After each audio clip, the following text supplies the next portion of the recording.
Guys, hozir men bitta joyga keldim. Mana shunaqa joy. Moldan chiqib. Ammo odamlar yaponskida nimadir yozishyapti. Va buni so'rasam, nima ekan desam, hamma yoqda mana shunaqa chiroyli joyga chizib tashlashyapti desam, bu odamga ekan, короче, bunga yaxshi ko'rgan, sevgan odamingizni yozib ketar ekansiz. To, что bir umr birga bo'lish uchun dedimi? Tushunmadim, yaponskida tushuntirdi, translate oldim, deyman.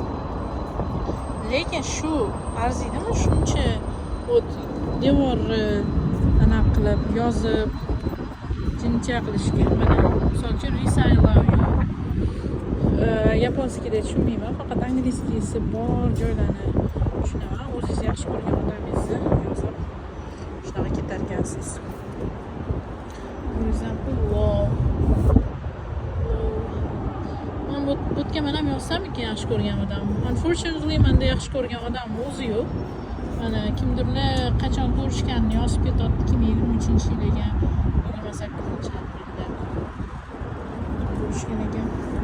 Nima arzimaydi deb o'ylayman shunaqa joyi, shunaqa jinja qilib qo'yishga.